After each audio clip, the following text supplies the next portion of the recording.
नमस्कार और स्वागत है मॉडर्न तांत्रिक बाबा के डरावने संसार में। आज की कहानी है भुवनेश्वर का खतरनाक तांत्रिक। एक ऐसी सच्ची घटना जहां एक तांत्रिक की अधूरी तंत्र सिद्धि पूरे शहर पर बन गई एक खौफनाक साया। ये सिर्फ एक कहानी नहीं बल्कि एक ऐसा रहस्य है जो आज भी भुवनेश्वर की हवाओं में जिंदा है और शायद तुम्हारे सपनों में भी। तो तैयार हो जाइए एक ऐसे सफर के लिए जहां डर दिखता नहीं पर हर सांस में महसूस होता है।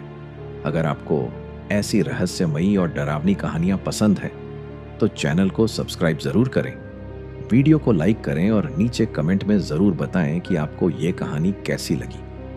और हाँ, आप इस वीडियो को किस शहर से देख रहे हैं ये भी कमेंट में जरूर लिखिए। आपके मन में इस तांत्रिक के बारे में क्या विचार हैं? क्या ऐसा कुछ आपने कभी महसूस किया है? दिल खोलकर कमेंट करें। चलिए फिर शुरू करते हैं आज की रहस्य और भय से भरी यह सच्ची कहानी, भुवनेश्वर का खतरनाक तांत्रिक। ओडिशा के भुवनेश्वर शहर के एक कोने में, जहां पुराने जमाने की हवेलियां अब भी खंडहर बनकर खड़ी हैं, वहीं बसा था एक मोहल्ला, राउसपटना। यहां लोग दिन में तो हंसते बोलते नजर आते, लेकिन जैसे ही सूरज ढलता गलियां सुनसान हो जाती। लोगों के चेहरे पर खौफ की एक परत साफ दिखाई देती थी।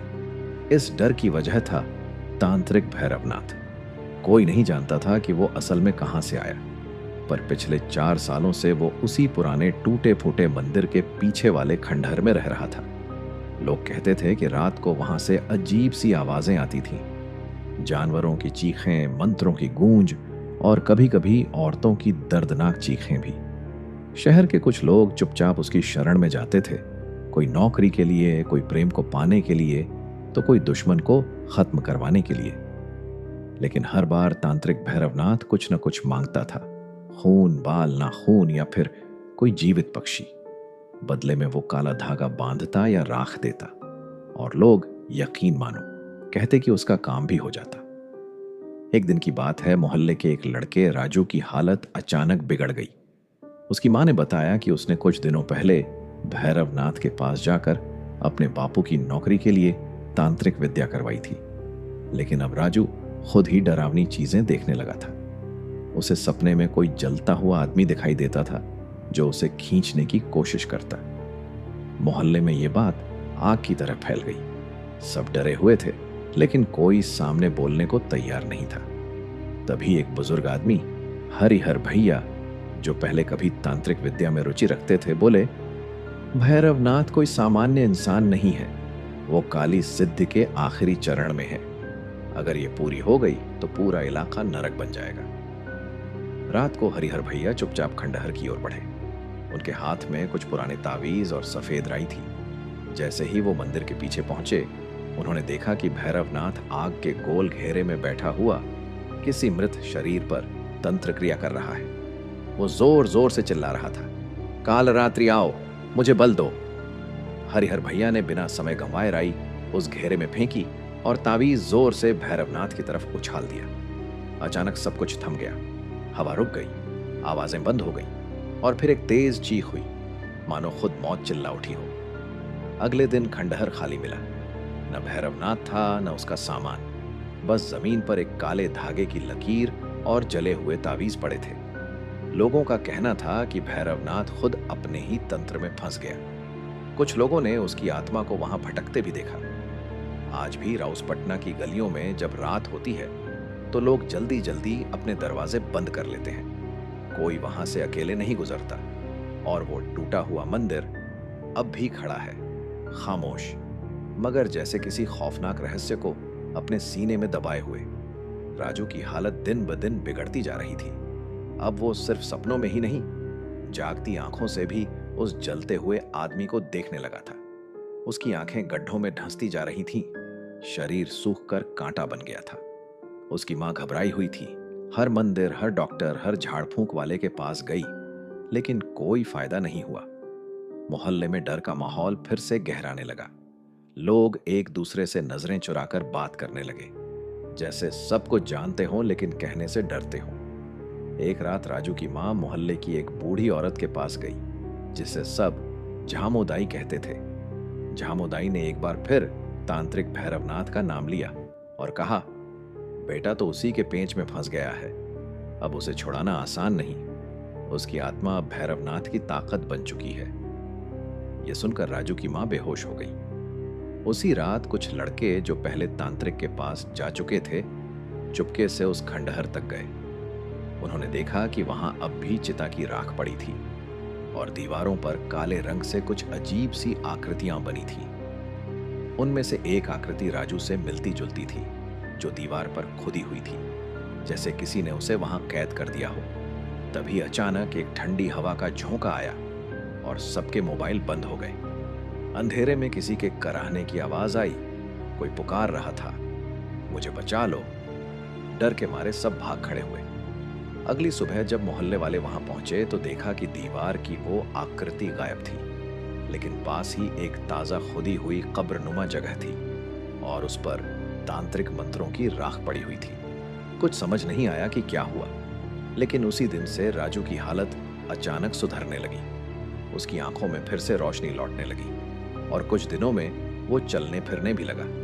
लोगों ने सोचा कि शायद भैरवनाथ अब खत्म हो गया है, मगर झामोदाई ने धीरे से कहा, वो खत्म नहीं हुआ, बस कहीं और छिप गया है।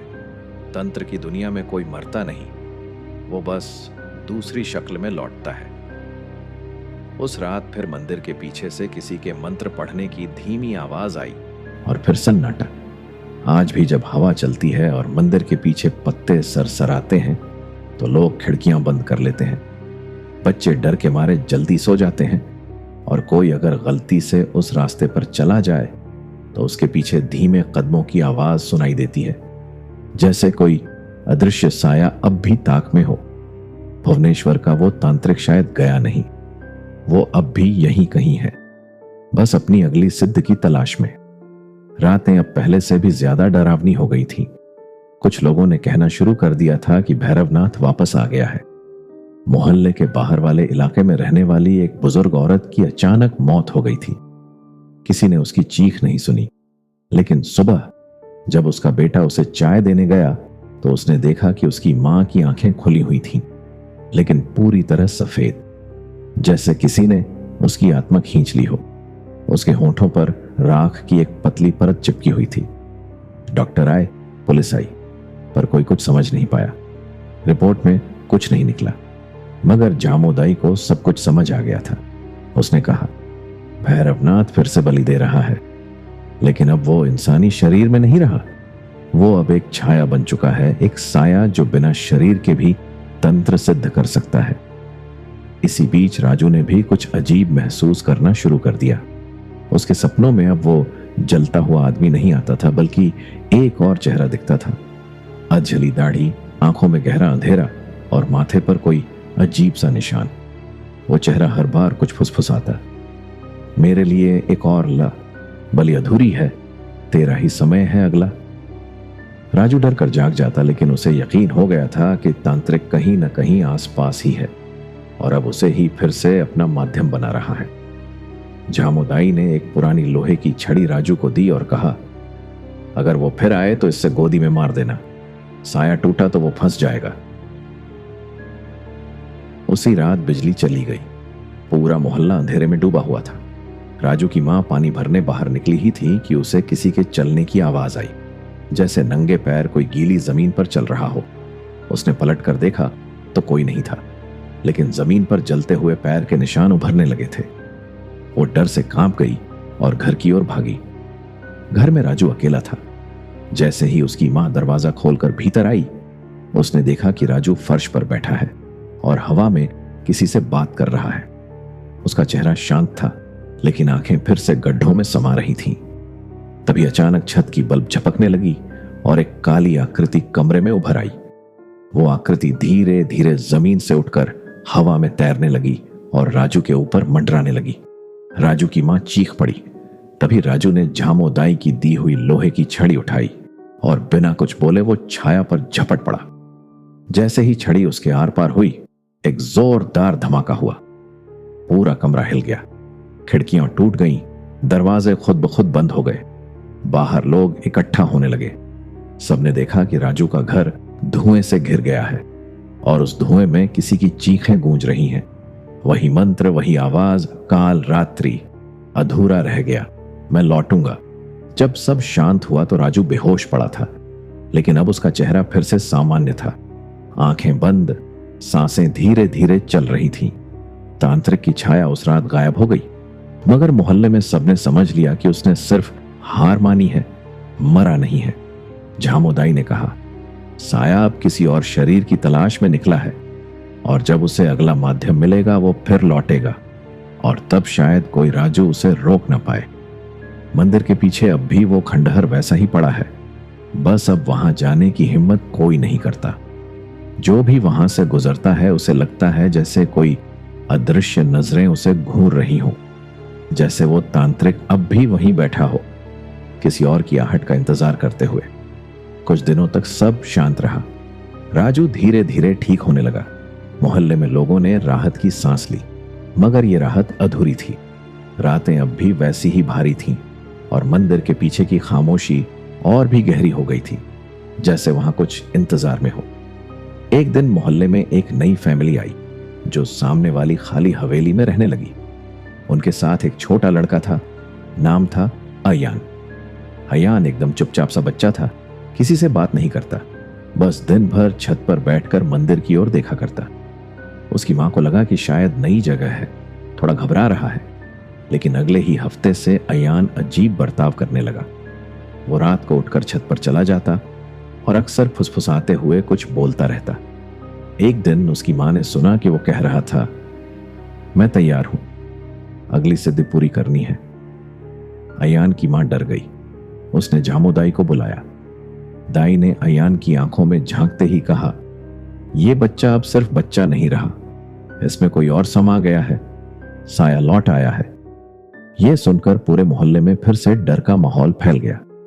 अब सब समझ गए थे कि तांत्रिक भैरवनाथ अब अयान के जरिए काम कर रहा है। उसकी अधूरी सिद्धि को आगे बढ़ाने के लिए उसने अयान को चुना है, और ये बार अब पहले से कहीं ज्यादा खतरनाक होगी। अयान अब दिन में भी तंत्र मंत्र की बातें करता था। उसके कमरे में काले धागे, राख और नींबू पाए गए।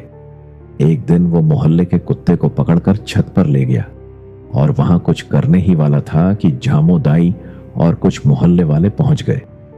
अयान ने सबको देख लिया, मगर उसकी आंखों में डर नहीं था, बल्कि घमंड और गुस्सा था। उसने गुस्से में छड़ी फेंकी और जोर से चिल्लाया, मुझे मत रोकना, इस बार सिद्धि पूरी होगी, चाहे कोई भी मरे। अयान को जबरदस्ती पकड़ा गया और मंदिर के पुराने पुजारी को बुलाया गया, जो अब तक गांव से दूर रह रहे थे। वो आए तो उनके साथ कुछ पुराने शास्त्र और खास मिट्टी का छोटा सा दीपक था। उन्होंने बताया कि भैरवनाथ अब पूर्ण तंत्र शक्ति के बेहद करीब है, और अगर इस बार भी वो सफल हो गया तो उसका साया किसी एक शरीर तक सीमित नहीं रहेगा। वो हवा में, पेड़ों में और हर जगह फैल जाएगा। फिर एक रात तंत्र सिद्धि की रात आई, अमावस्या। सबने देखा कि अयान अचानक घर से गायब हो गया। मंदिर के पीछे से मंत्रों की आवाजें आने लगीं, और फिर तेज हवा चलने लगी।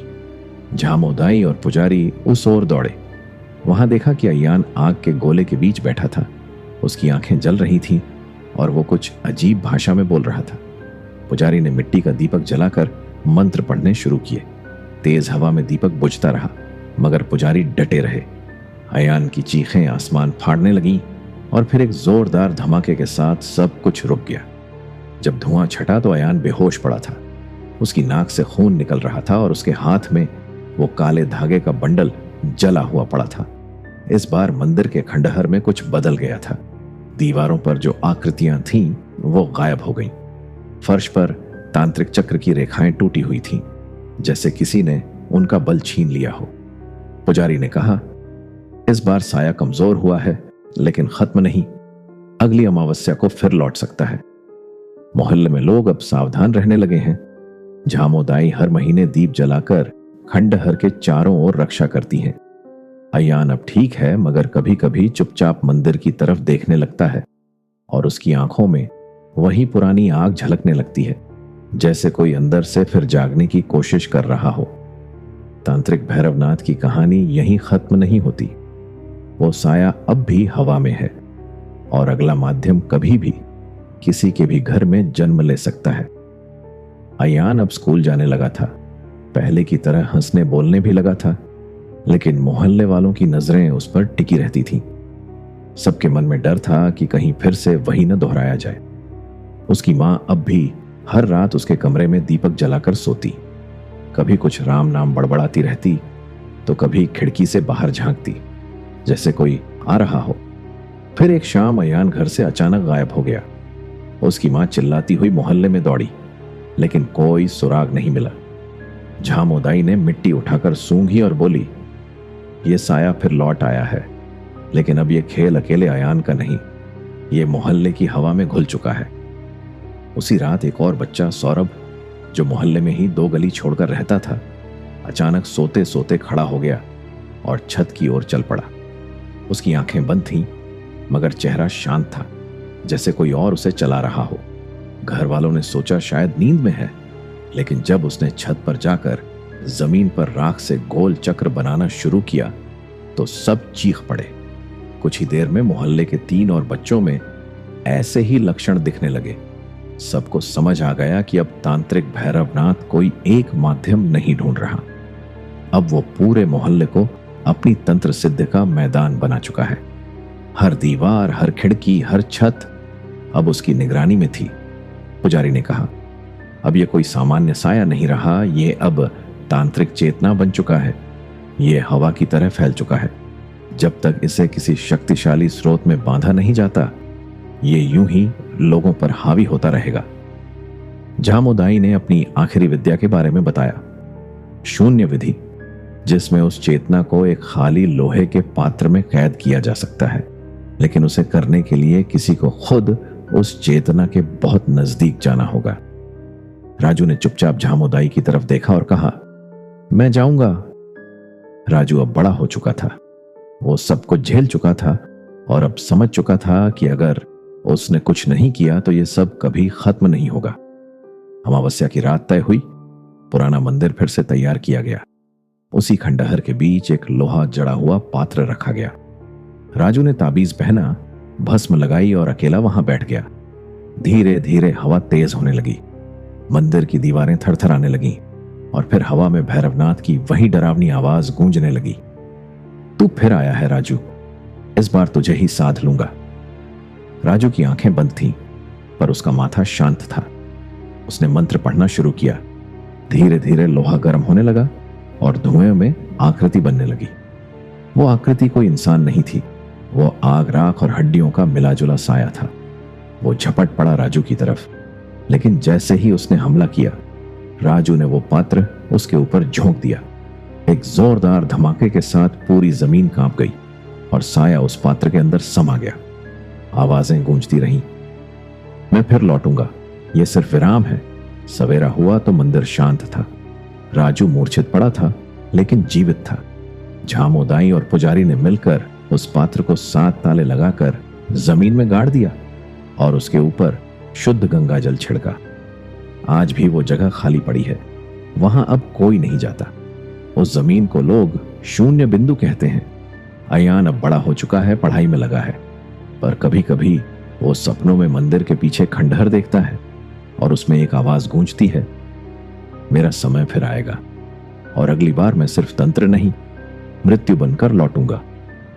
समय बीत गया, लेकिन उस जमीन का डर लोगों के दिलों से कभी नहीं गया। दिन में वहां खामोशी होती और रात होते ही हवा का बहाव अचानक बदल जाता। जानवर उस ओर नहीं जाते थे और छोटे बच्चे खेलते खेलते अगर उस दिशा में चले भी जाते तो जैसे ही शून्य बिंदु के पास पहुंचते, उनकी सांसें रुकने लगती, आंखें भर आती और वो बेहोश होकर गिर पड़ते। सबने मान लिया था कि भैरवनाथ पूरी तरह खत्म नहीं हुआ है, बल्कि किसी अगली विद्या की नींव वहीं छोड़ गया है। एक रात अयान के सपनों में फिर वही मंदिर आया, लेकिन इस बार कुछ अलग था। मंदिर अब खंडहर नहीं था, वहां दिया जल रहा था और भैरवनाथ बिल्कुल साफ रूप में एक आसन पर बैठा मुस्कुरा रहा था। उसके चारों ओर बच्चे खड़े थे। सबके चेहरे अजीब थे, जैसे किसी ने उन्हें गढ़ा हो, इंसानी नहीं थे। भैरवनाथ ने कहा, अब मैं लौटने को तैयार हूं। अब मुझे जमीन की जरूरत नहीं, अब मैं मन में बसूंगा, तेरा मन। अयान हड़बड़ाकर उठा। पूरा शरीर पसीने से भीगा हुआ था और उसका तकिया राख से काला हो चुका था। वो समझ गया कि जो कुछ साल पहले हुआ था वो अधूरा था। वो चेतना अब जमीन में कैद नहीं रही, अब वो किसी और रूप में निकलने को तैयार थी। अगले दिन मोहल्ले में एक लड़की की मानसिक हालत बिगड़ गई। वो दीवार से बातें करने लगी और बार बार कहती। उसने कहा कि अब मेरी बारी है। लोग फिर डरने लगे। पुजारी अब बहुत बूढ़े हो गए थे। जामोदाई इस दुनिया में नहीं रही। राजू शहर चला गया था और अब सारा भार आयान पर था, जो खुद कभी साया बन चुका था। वो अब किताबें पढ़ने लगा, तंत्र विद्या की बातें खोजने लगा, मंदिर के पास बैठकर ध्यान करने लगा। लेकिन एक रात कुछ ऐसा हुआ जिसने सबको चौंका दिया। शून्य बिंदु की जमीन फट गई। उसके अंदर से हल्की सी धुआं सी परत बाहर उठी और हवा में घुल गई। ये सब किसी ने नहीं देखा, लेकिन अगले ही दिन मोहल्ले के 3 लोगों ने अपने घरों में दीवारों पर किसी अनजानी भाषा में लिखे हुए मंत्र देखे। वो शब्द जलते नहीं थे, मिटते नहीं थे, और जो भी उन्हें घूरता उसे जोर का सिर दर्द होने लगता। अयान जान गया था कि भैरवनाथ अब हवा में फैल चुका है। उसका शरीर नहीं रहा, पर उसकी तंत्र शक्ति अब एक वायु रूपी आत्मा बन गई है। जो भी कमजोर मन वाला होगा वो उसकी गिरफ्त में आ जाएगा। वो अब किसी एक माध्यम में नहीं सिमटेगा, बल्कि धीरे धीरे पूरे मोहल्ले को निगल जाएगा। अयान ने एक अंतिम कोशिश का फैसला किया। उसने खुद को उसी मंदिर में बंद कर लिया। 7 दिन तक न अन्न खाया न पानी पिया, बस वही मंत्र दोहराता रहा जो पुजारी ने कभी सिखाया था। 7वें दिन रात को मंदिर के ऊपर काली घटा छा गई। बिजली कड़की, पेड़ उखड़ने लगे और मोहल्ले में हर घर की खिड़की अपने आप खुलने लगी। हवा में एक तेज आवाज गूंजी। अब तुझसे कोई नहीं बचा सकता अयान, तुझ में ही मैं पूरा हूं, तुझसे ही मैं मुक्त होऊंगा। मंदिर के अंदर दिए बुझने लगे। अयान की आंखें सफेद हो गईं। उसके चारों ओर राख का तूफान घूमने लगा, लेकिन उसने मंत्र नहीं छोड़ा। आखिरी शब्द बोलते ही मंदिर की छत फट गई और उसके ऊपर आग का गोला उतरने लगा। लेकिन तभी मंदिर की जमीन कांपी और भीतर से एक तेज नीली रोशनी फूटी। उस रोशनी ने भैरवनाथ की आत्मा को चारों तरफ से बांध लिया। चीखें गूंजी, दरवाजे अपने आप बंद हो गए और फिर सब शांत हो गया। सुबह मंदिर खुला मिला, मगर अयान वहां नहीं था। सिर्फ मंदिर के बीचों बीच एक मिट्टी की मूर्ति थी, जिसके माथे पर वही काला तिलक था जो भैरवनाथ के सिर पर हुआ करता था। अब लोग मंदिर नहीं जाते। कहते हैं अयान ने खुद को बलि दे दी ताकि भैरवनाथ की चेतना फिर से कैद हो सके। लेकिन हवा में अब भी एक फुसफुसाहट चलती है। कोई धीरे से कहता है, मैं मिटा नहीं, मैं अब भी सोचों में जिंदा हूं। उस मिट्टी की मूर्ति अब धीरे धीरे सख्त पत्थर में बदलने लगी थी, जैसे उसमें कोई शक्ति समा गई हो या जैसे किसी ने उसमें सांसें भर दी हो। जो भी मंदिर में आता उस मूर्ति को देखकर कुछ देर तक जैसे होश में नहीं रहता, एक तक घूरते रहता, और जब होश आता तो सिर में तेज चक्कर, उलझी यादें और बेचैनी महसूस होती। कुछ तो वहां से लौटकर कई रातों तक सो ही नहीं पाए।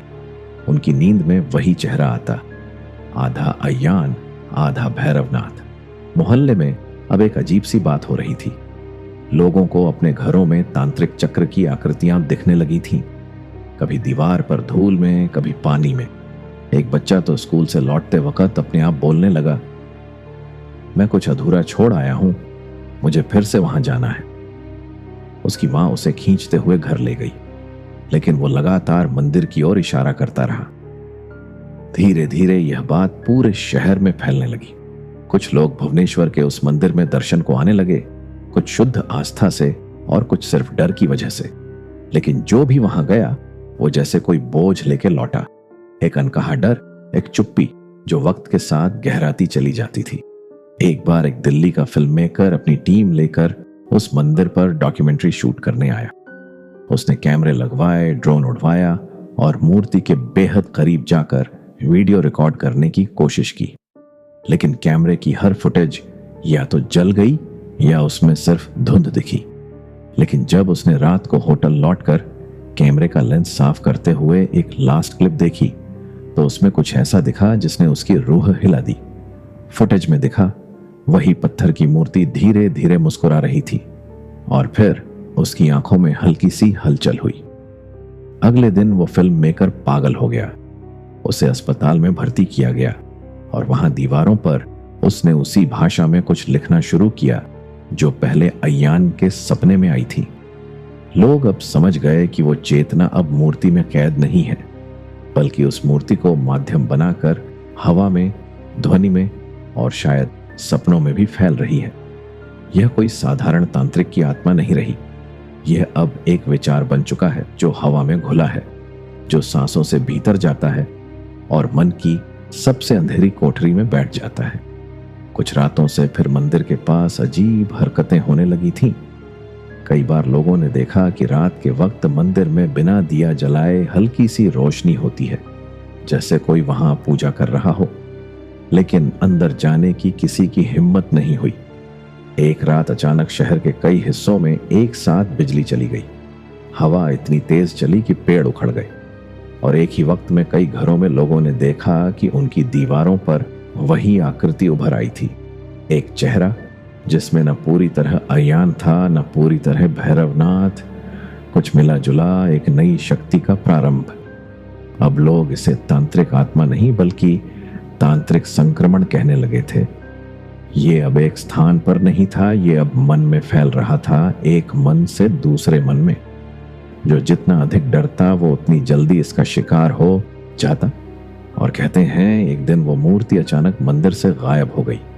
किसी ने नहीं देखा किसने उठाया, कैसे उठा, लेकिन उसी रात एक लड़का जो दूर किसी और राज्य में रह रहा था अचानक जागा और अपनी हथेली में राख की परत देखकर चुपचाप मुस्कुरा उठा, जैसे अब उसमें कुछ जाग गया हो, कुछ जो नींद में नहीं लेकिन चेतना में पल रहा था और अब फिर से दुनिया के सामने आने को तैयार हो चुका था।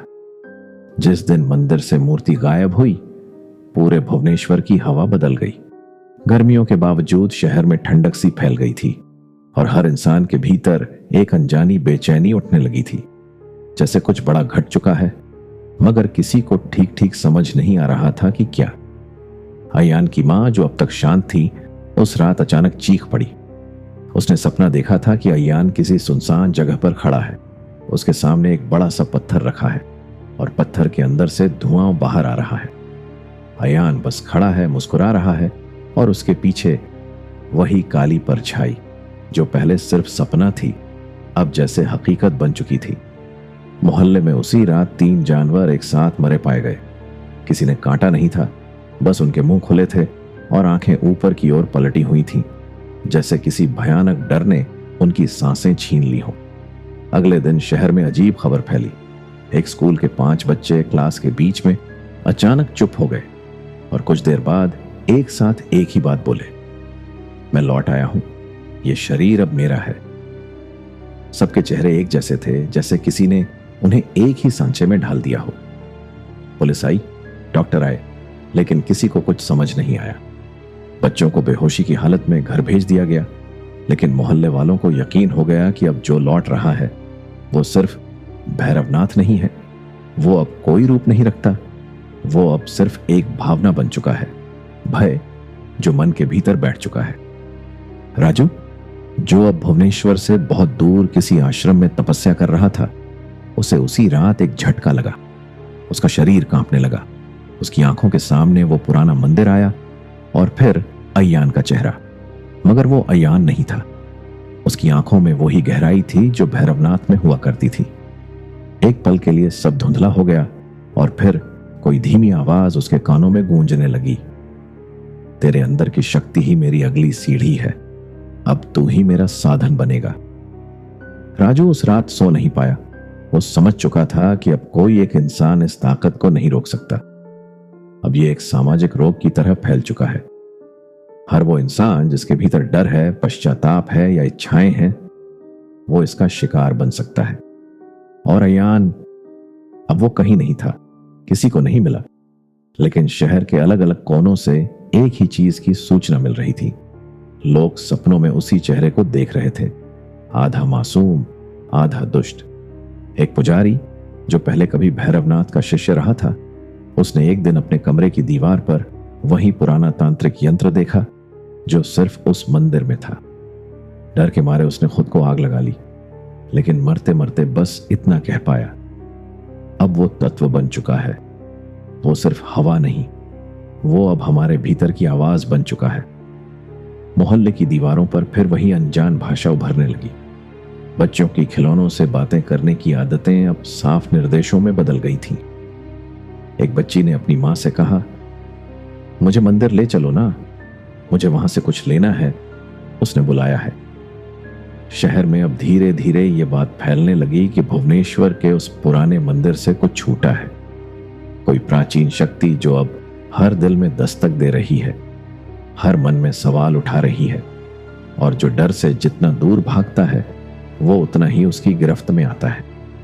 अब कहानी किसी तांत्रिक की नहीं रही, अब ये उन लोगों की कहानी बन गई है जो भीतर से टूटे हुए हैं और जिन्हें अपनी कमजोरियों के जरिए वो साया छूता है। और जब वो छूता है तो इंसान पहचान में नहीं रहता, वो कुछ और बन जाता है, अधूरा मगर बेहद ताकतवर, ठीक वैसे ही जैसे अयान, जो अब कहीं नहीं है लेकिन हर जगह मौजूद है। भुवनेश्वर की गलियों में अब पहले जैसी रौनक नहीं रही थी। दिन ढलते ही दुकानों के शटर झटपट गिरने लगते, सड़कों पर आवाजाही कम हो जाती और लोगों की बातचीत में एक अजीब किस्म की झिझक महसूस होती थी। हर किसी को लगता था कि उनके आसपास कुछ है जो उन्हें सुन रहा है, देख रहा है, लेकिन दिखाई नहीं देता। मंदिर से तो लोग बहुत पहले ही दूर हो गए थे, पर अब तो लोग उसके आसपास की सड़क से भी गुजरने में डरने लगे थे। कई घरों में अजीब घटनाएं होने लगी थीं। दीवारों पर खुद ब खुद हाथ के निशान उभर आते, पुराने फोटो फ्रेम अपने आप गिर जाते और नींद में लोग किसी अनजानी भाषा में बड़बड़ाते रहते। एक महिला ने तो अपनी 9 साल की बेटी को आधी रात को खिड़की से बाहर झांकते देखा, और जब उसने उसे पकड़ा तो वो बोली, वो मुझे बुला रहा था, बोला कि अब मुझे उसकी जगह लेनी है। पंडित लोग शहर छोड़कर चले गए। झामोदाई तो अब नहीं रही, पर उनके कमरे की दीवार पर एक बार फिर वही यंत्र दिखाई दिया जो तांत्रिक क्रियाओं में इस्तेमाल होता था। राजू को जैसे ही यह खबर मिली, वो सब कुछ छोड़कर फिर भुवनेश्वर लौटा। उसका चेहरा थका हुआ था, आंखों में बेचैनी, लेकिन साथ ही एक जिद कि इस बार चाहे कुछ भी हो जाए, वो इस भय के विस्तार को रोकेगा। राजू ने मंदिर के चारों ओर 7 दिन का यज्ञ करने का संकल्प लिया। उसने बताया कि अगर उस चेतना को फिर से एक जगह बांधा न गया तो वो धीरे धीरे हर शहर, हर गांव में फैल जाएगी और लोग अपनी ही परछाई से डरने लगेंगे, क्योंकि वही परछाई उसका अगला रूप बन जाएगी। यज्ञ शुरू हुआ, लेकिन पहली रात ही मंदिर के पास बैठा एक युवक अचानक आग में कूद गया। कोई कुछ समझ पाता तब तक वो चीखता हुआ बोला, अब मैं सिर्फ साधक नहीं, अब मैं वही हूं जिसकी तुम पूजा कर रहे हो। राजू ने हवन की अग्नि से उस युवक को अलग किया, लेकिन तब तक उसकी आंखों में वही धुआं भर चुका था, राख, अंगारे और एक अनजानी तृप्ति। शहर में अगली सुबह से हर जगह चिड़ियों की लाशें दिखने लगीं। सूखे पेड़ों की शाखें एक जैसे पैटर्न में टूट रही थीं और छोटे बच्चे बिना वजह एक ही गीत गुनगुनाने लगे। जो देखा नहीं वही सच्चा है, जो सुना नहीं वही कहेगा। मंदिर के भीतर अब फिर से कुछ सांसें महसूस होने लगी थीं। मूर्ति भले गायब हो गई थी, लेकिन उसकी उपस्थिति अब मंदिर की हर ईंट में महसूस होती थी। हर रात जब हवन की अग्नि तेज होती, हवा और भारी हो जाती और दूर से किसी के चलने की आवाजें आती, जैसे कोई अग्नि की लपटों के चारों ओर चक्कर काट रहा हो। राजू अब हर रात मंत्रों में लिपटा रहता, बिना नींद, बिना थकान। आखिरी दिन यज्ञ पूरा होते होते शहर के कई इलाकों में अजीब प्रकाश फैल गया। न वो सूरज था, न चांद, वो जैसे राख में लिपटी हुई रोशनी थी जो सीधी आंखों में चुभती थी। मंदिर की छत पर अचानक कुछ उठा, एक परछाई, लंबी पतली, लेकिन न आंखें थी न चेहरा, बस वो थी। और जैसे ही राजू ने आंखें खोली, उसने खुद से ही पूछा, क्या तू तैयार है ये सब लेने को? क्या तू अब मुझे समझ पाया है? तू मुझसे भाग नहीं सकता, क्योंकि अब मैं सिर्फ बाहर नहीं, तेरे भीतर भी हूं। और फिर तेज हवा में सब गायब हो गया। अग्नि शांत, मंत्र शांत, सब कुछ शांत। मगर उस रात शहर की नींद टूटी नहीं।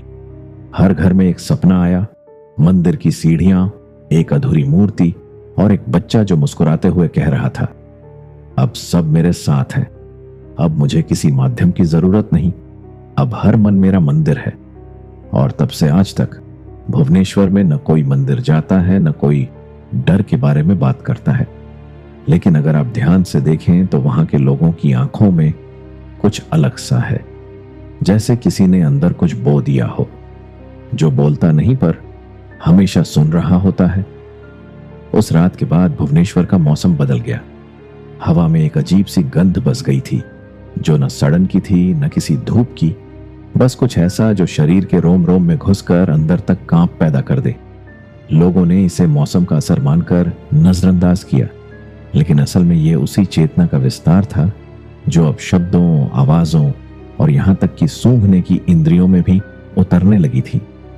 राजू ने मंदिर छोड़ दिया था, या यूं कहो कि अब मंदिर ने ही उसे निकाल दिया था। वो कई बार वहां गया, लेकिन जैसे ही दहलीज पर पहुंचता उसका शरीर भारी होने लगता, सांसें रुकने लगती और उसकी छाया अपने आप उलटी दिशा में मुड़ जाती। समझने वालों को यही इशारा काफी था कि अब भैरवनाथ का साया खुद उस जगह का रक्षक बन चुका है। वो अब डराता नहीं था, वो अब स्वागत करता था उन सभी का जो भीतर से टूट चुके थे या टूटने के कगार पर थे। शहर के कुछ कोचिंग सेंटर्स में छात्रों ने एक अजीब सी आदत बना ली थी। वो परीक्षा की टेंशन में जब बुरी तरह टूटते तो मंदिर के पास जाकर घंटों बैठ जाते। उन्हें वहां सुकून मिलता था, लेकिन लौटते वक्त उनकी आंखों में एक अलग चमक होती थी, जैसे कुछ पा लिया हो। पर आने वाले दिनों में उन्हीं में से कई ने खुदकुशी कर ली, बिना कोई नोट, बिना किसी संकेत। बस दीवार पर उंगली से लिखा एक ही वाक्य। उसने कहा था कि यह रास्ता मेरी मुक्ति है। साइंस कॉलेज के एक प्रोफेसर, जो अंधविश्वास के सख्त खिलाफ थे, उन्होंने उस चेतना को मास साइकोजेनिक इल्यूजन कहकर नकारने की कोशिश की। और उसी रात उनकी पत्नी ने उन्हें छत से कूदते हुए देखा। गिरने से पहले उन्होंने सिर्फ इतना कहा, अब मुझे सब साफ दिखाई देता है, यह कोई भ्रम नहीं, ये मैं ही हूं।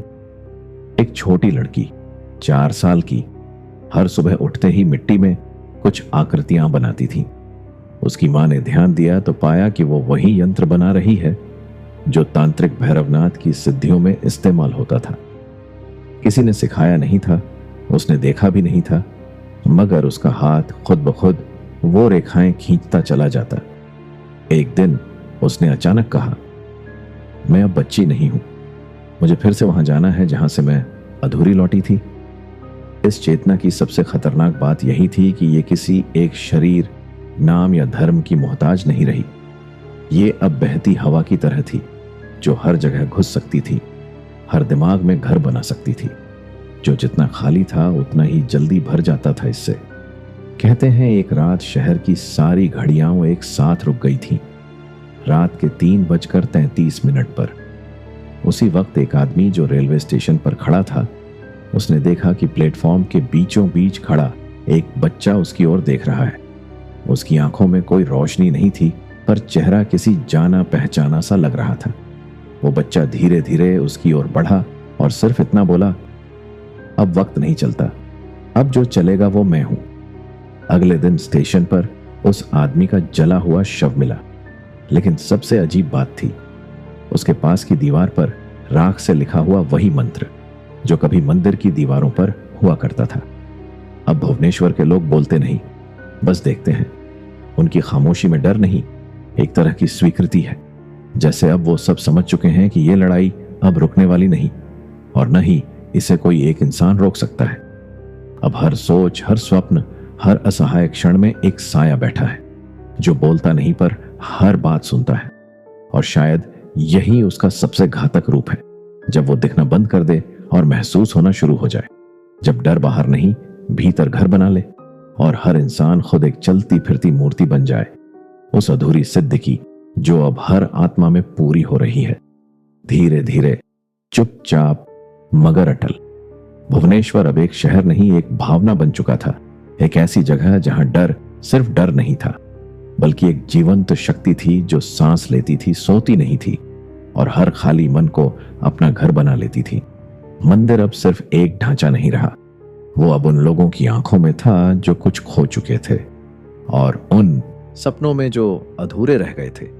राजू कभी कभी अब भी शहर के बाहर एक ऊंचे टीले पर बैठकर भुवनेश्वर की ओर देखता है।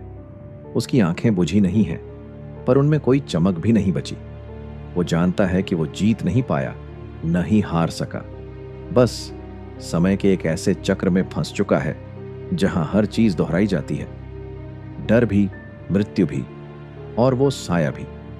शहर में अब कोई भैरवनाथ का नाम नहीं लेता, कोई मंदिर की बात नहीं करता और अगर गलती से कोई बच्चा रात में नींद से उठकर कुछ फुसफुसाने लगे तो घर के लोग बिना पूछे ही उसके सिर पर राख लगा देते हैं और खिड़कियां बंद कर देते हैं, क्योंकि अब सब जान चुके हैं वो तांत्रिक कभी मरा नहीं था।